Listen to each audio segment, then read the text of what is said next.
있을 때라는 거예요. 지금 두 개가 드러났죠. 검찰 수중에 있는 시점에 루트 권한이 탈취되었다. 검찰 수중에 있는 기간에 해시값이 바뀌었다. 이걸 포렌식하는 전문가들은 너무나 엄중하게 보는 내용입니다. 기본 중에 기본. 만약에 이런 일이 일어났다고 분석에 드러나면 아, 너 증거 조작했지. 바로 이렇게 들어가는 부분이라는 거죠. 그런데 이것이 지금 검찰 수중에서 일어났다. 이게 오늘 발표의 가장 큰 핵심 부분입니다. 네. 그리고 이제는 그 JTBC 관련 부분인데요. 또 이제 기가 막힌 부분입니다. 자, 이 장면. 우리의 뇌리에 선명하죠? 자, 여기 그 최서원 씨 사진을 저기에다 넣어놓고 대화자 위치도 자기들이 조작도 제대로 못해서 바꿔가지고는 뭐 하이라고 하면서 저렇게 자기들이 화면을 만들어서 내보내서 닉네임을 선생님으로 쓰고, 그래서 선생님이라는 아주 독특한 그 명칭을 최서원 씨에게 딱 프레임을 걸어놓고는 봐라, 태블릿을 봤더니 저렇게 닉네임을 선생님이라고 해가지고는 카톡을 주고받더라. 이런 이제 JTBC 의 선동이 있었던 그 부분이죠. 자, 그런데 포렌식 자료에 어떤 게 드러났느냐? 자, 이렇습니다. 그 22일, 그러면 22일은 JTBC가 인정하는 JTBC의 수중에 있던 때입니다. 그러면 그 22일에 그 백업 파일을 보는데요. 저 백업 파일이 이 카카오톡 닉네임에 해당되는 것들을 보관하고 있는 백업 파일들입니다. 수정이 되면 날짜별로 수정된 것으로 백업 파일이 변경되어서 저장되는 것이죠. 그래서 저 지루한 기록을 전문가들이 다 뒤져서 찾아냈는데요. 22일 시간대가 10분인가요? 10초 차이가 나는 그 두 개가 비교됩니다. 이제 그 다음을 가보죠.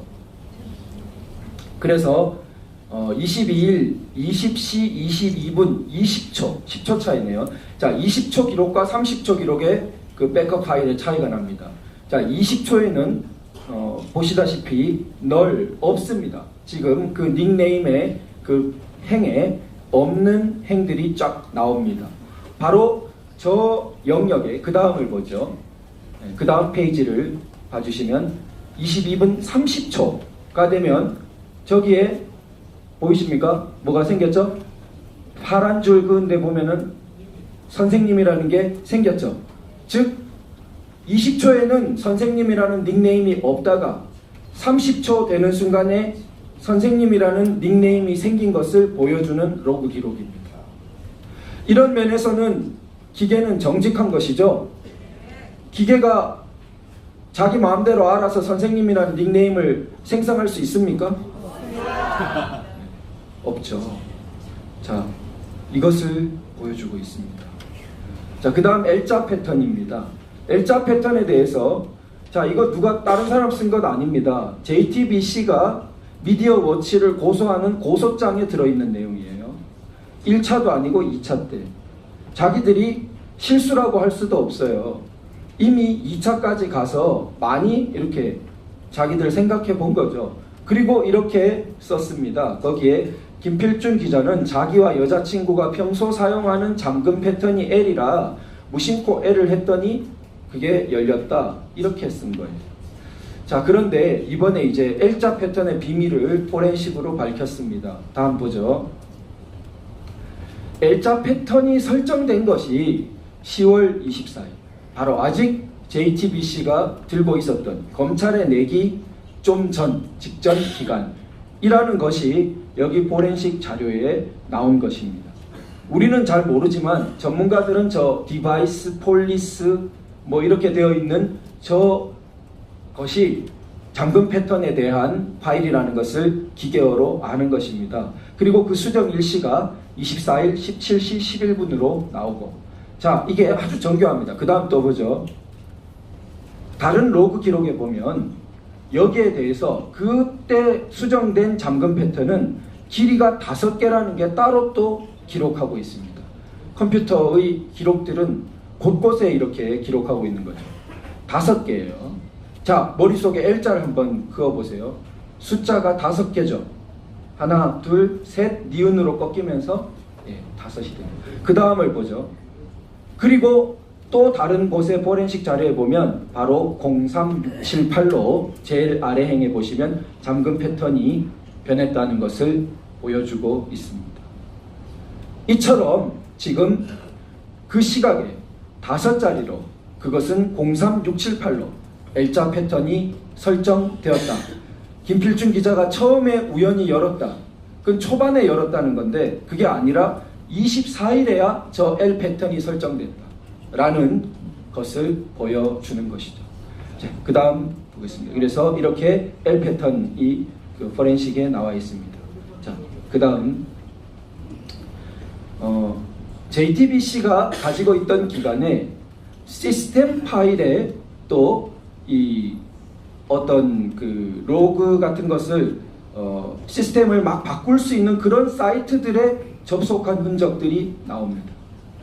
그러니까 이게 태블릿에서 접속했을 수도 있고 JTBC도 케이블을 연결했다고 인정합니다. 자기들이 뭐 데스크탑으로 옮겨야 됐다 어쨌다 이러면서. 그럼 케이블로 연결해서 데스크탑에서 운영하면 훨씬 더 자유자재로 사이트들을 다니겠죠. 그래서 그런 흔적으로 남았을 가능성이 오히려 큽니다. 그런데 보시면 저 그 로봇 모양 있는 그 사이트, 그게 뭐 이름이 안드로이드 어쩌고 이런 전문적인 사이트예요. 그 다음 보시면 뭐 리눅스 같은 데도 다니고, 리눅스 전에 이것은 이름이 글자가 작아서 여기도 안드로이드에 관계되는 부분입니다.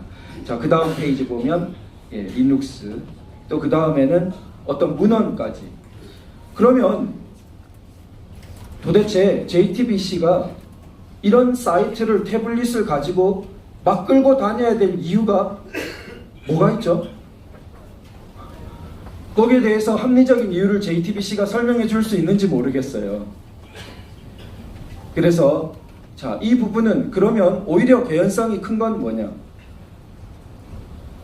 뭔가 이 태블릿에 변경을 가하고 싶은데 그것도 흔적 없이 되도록이면, 그럴 때 기술적으로 할 수 있는 어떤 도움을 얻기 위한 그런 흔적이라고 볼 수 있는 것이 우리의 의심이 많이 가는 부분일 수밖에 없죠? 네, 그렇게 갑니다. 자, 그 다음 보죠. 그리고 이것은 그 수정 일시를 보면 끝에 역시 JTBC 수중에 있던 10월 22일 기간입니다. 거기에 보면 자, 이메일에 관해서 뭔가 건드리죠. 또 그 다음 보죠. 끝부분 보시면 데이터베이스에 대해서 또 뭔가 건드립니다. 또 그 다음 보죠. 맵, 지도에 대해서 뭔가 또 건드립니다. 자, 여기서 우리의 옛날 기억이 조금씩 나기 시작합니다. 뭔가 JTBC가 스토리를 썼을 때 지금 기억을 되살려 보면 이메일에 관계된 것이 있었다. 그게 뭐였죠? 드레스덴 연설문. 자, 지도에 관계된 것이 있었다. 최순실 동선 관련. 데이터베이스, 이건 뭐 기본적인 것. 자, 그 다음에 가볼까요? 어카운트, 이건 이제 계정들, 뭐 사람들에 관한 연락처라든지 이런 부분입니다. 바로 이런 부분들이 저런 전문적인 사이트를 다니는 시기와 근접해서 수정 변경이 일어나고 있다는 것입니다. 그렇다면 우리가 굉장히 위법한 수정 변경이 일어났다고 의심하는 우리가 상식적이죠? 네. 우리의 의심이 합리적이죠? 네. 그 다음 가보도록 하겠습니다. 그래서 여기서부터는 이제 국회 발표 때부터 나와 있던 내용들을 짧게 이제 다시 한번 복습해 보겠습니다. 자, 루트 권한 획득과 더불어서 저 노란 표시 쳐진 것만큼 저렇게 순식간에 많은 그 시스템 파일의 변경이 일어납니다. 이 책자 갖고 있으신 분은 27페이지, 28, 9페이지 펴보시면 쭉 저 기록이 나타납니다. 이 부분 중요하기 때문에 제가 좀 정교하게 이 부분을 읽어보겠습니다. 이 자료집 30페이지인데요. 검찰에 의해 무단으로 수정되었던 주요 시스템 파일을 살펴보면, 자, 어떤 게 수정되었냐? 저 루트 파일 획득과 더불어서 연락처, 통화 기록, 문자 메시지, 메일, 각종 파일 다운로드 관련 정보. 자, 우리가 JTBC가 이 태블릿으로 국민들을 선동했던 거의 주요 항목들이 다 열거되고 있죠. 태블릿 PC의 고유한 기기 정보인 맥 정보, 위치, 지역, 시간값에 관련된 파일 등이 변경되었습니다. 이렇게 전문가들이 쓰고 있는 거예요. 자, 문서 파일 또는 사진과 연관된 데이터베이스 파일들도 변경되었습니다. 이 사건 태블릿 PC에 대한 이미지 파일이 백업되거나 외부 저장 장치 내지 데스크탑 PC 등과 연결되어 동기화된 경우도 나타나고 있을 뿐만 아니라, 자, 이 검찰 수준에 가서도 이것을 데스크탑 PC로 연결해서 변경을 가한 흔적이 나타나 있다는 그런 것입니다. 시스템 폴더 내의 파일까지 변경된 기록이 확인되고 있습니다. 마지막 문단입니다. 예컨대 ZIXI9876, 이게 이제 많이 문제되었던 그런 메일인데, 이 계정의 보관함은 검찰이 이 태블릿 PC로 이메일을 새롭게 송수신하거나 삭제하지 않는 이상 데이터베이스 파일의 변동이 있을 수 없음에도 해당 파일의 변경이 발생했습니다. 그래서 이 메일로 어떻게 되었다라는 것을 우리가 믿을 수 없을, 그리고 어쩌면 뭔가 앞에 있었던 것도 흔적이 바뀌었을 그런 것들이 다 일어난 것입니다. 더구나 파일 크기도 이전에 비해 현저히 작아져 있습니다. 이제 상황이 이 정도나 가 있는 것이죠. 다음 부분 짧게 훑어가 보겠습니다. 자, 카톡 채팅방 목록은 2016년 포렌식을 보면 저렇게 445개로 되어 있었는데, 다음 페이지 보시면 17년의 포렌식을 다시 떠보니까 30개로 바뀌어 있습니다. 그럼 1년 사이 검찰 수중에 있던 기간 중에 어떻게 되었다는 건가? 우리는 설마 했었는데 지금 더 드러나고 있는 흔적들을 볼 때 역시로 바뀔 가능성이 굉장히 큰 거죠? 네. 자, 그리고 그런데 이 부분 앞에 말하면 카톡 복원에 대해서 한사코 해주지 않는 이유가 있는 것이죠? 그렇다면 네.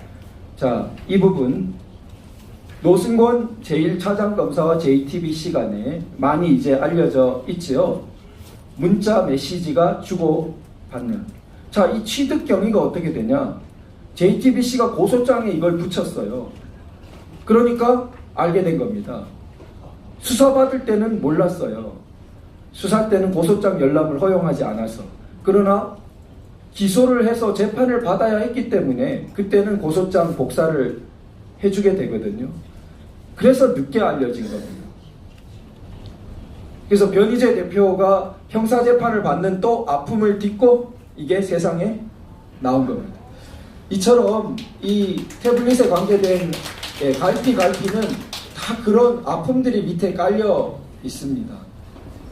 자, 그런데 지금 여기 문자 주고받은 사람이 심수미 기자라고, 고소장에도 그랬고 자기도 법정에 나와서 어머니 핸드폰이라는 소리를 하면서까지, 여기 이제 이동환 변호사님이 예리하게 위에 있는 통신사가 다르다는 걸 가지고 팍 해물으니까 아주 당황하면서 아이고 어머니 핸드폰을 쓴다고 그런 굉장히 설득력 없는 소리를 하면서도 끝내 자기가 문자를 주고받았다고 했는데, 나중에 너무 유지하기가 그게 어려웠는지 팀장인 손용석 기자가 증언하러 와서 법정 증언으로 그건